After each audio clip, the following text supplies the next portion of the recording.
Bismillahirrahmanirrahim. Assalamualaikum warahmatullahi wabarakatuh. Halo anak-anak, apa kabar? Semoga kita selalu dalam keadaan sehat dan selalu dalam lindungan Allah Subhanahu wa taala. Amin ya robbal alamin. Oke anak-anak, sebelum kita mulai kegiatan pembelajaran hari ini, marilah kita bersama-sama membaca doa. Berdoa mulai. Selesai. Oke anak-anak, sebelum kita membahas materi pada pembahasan kali ini, adakah yang tahu gambar tersebut adalah gambar apa? Iya, benar. Itu adalah gambar anak yang sedang berinfak. Pernahkah anak-anak melakukan kegiatan tersebut? Tentunya sudah pernah ya. Untuk lebih jelasnya, perhatikan pembahasan berikut ini.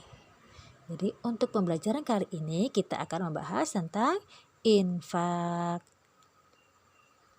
Nah, apa itu infak? Nah, untuk pengertian infak itu dibagi menjadi dua, yaitu secara bahasa dan istilah. Pengertian infak secara bahasa itu berasal dari bahasa Arab atau nafaqah, yang artinya membelanjakan atau menafkahkan. Sedangkan secara istilah, infak adalah menafkahkan atau membelanjakan sebagian harta benda yang dimiliki di jalan yang diridhoi Allah Subhanahu wa taala. Nah, itu adalah pengertian dari infak. Selanjutnya yaitu dalil atau dasar infak.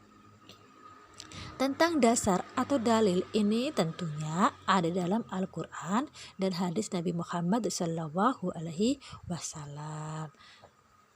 Yang pertama yaitu di dalam Al-Quran yang dijelaskan dalam surah Al-Imran ayat 92 yang berbunyi,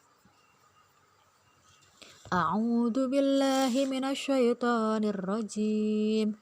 Bismillahirrahmanirrahim.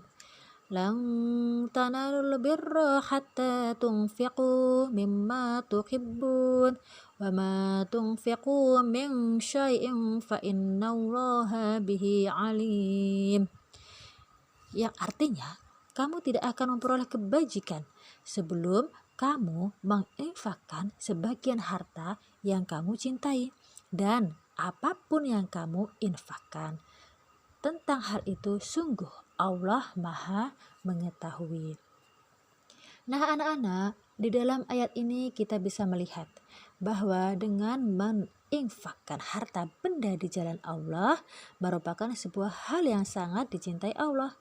Berinfak bukanlah hal yang sia-sia, sebaliknya sangat dicintai Allah dan akan mendapatkan pahala yang lebih besar dari harta yang kita keluarkan dan kelak akan menjadi amal jariah kita.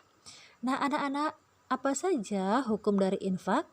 Ada beberapa hukum dari infak. Yang pertama yaitu infak wajib. Infak wajib itu berarti hukumnya wajib untuk mengeluarkannya. Misalnya untuk membayar zakat, menafkahi istri, membayar mahar pengantin, menafkahi istri yang sudah ditalak dalam masa iddah. Yang kedua, infak sunnah.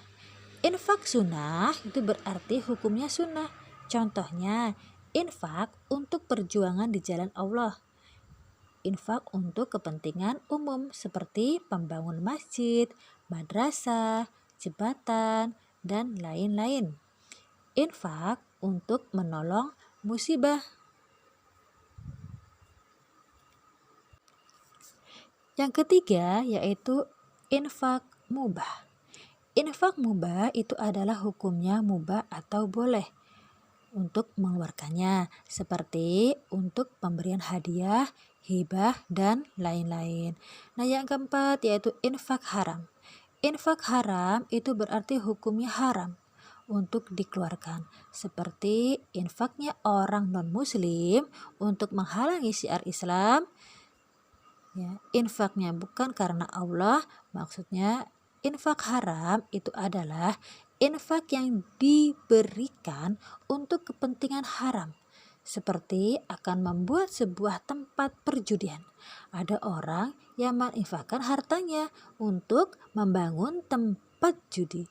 Nah, itu menjadi haram hukumnya karena untuk kepentingan maksiat. Untuk selanjutnya yaitu rukun infak.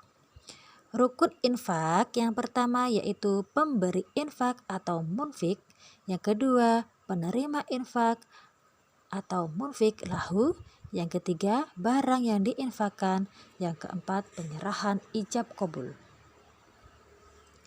Jadi ketika kita menyerahkan infak, maka harus ada ijab qabul antara pemberi infak dan penerima infak.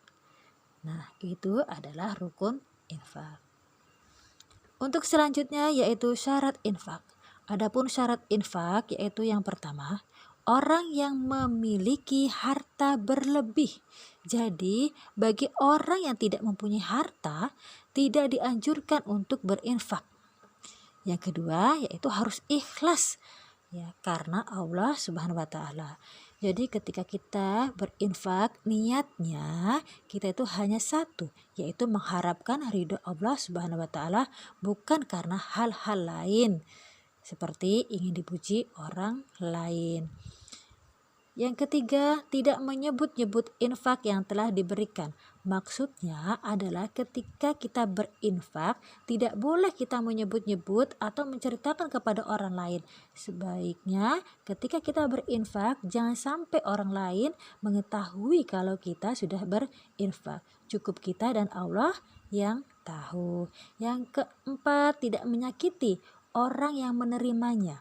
Misalnya, ketika kita memberikan infak kepada orang lain seperti memberikan hadiah, tetapi kita memberikan hadiah tersebut dengan menyakiti orangnya. Untuk selanjutnya, barang yang diinfakkan. Apa saja barang yang diinfakkan? Yang pertama adalah harta yang dibelanjakan. Yang kedua, harta yang dapat dijual belikan. Yang ketiga, memiliki nilai dan harga. Yang keempat, benar-benar milik munfik. Jadi hartanya itu benar-benar milik dari yang berinfak, bukan milik orang lain. Karena milik orang lain tidak boleh diinfakkan karena bukan hak miliknya. Nah, yang kelima, syah, dimiliki oleh penerimanya.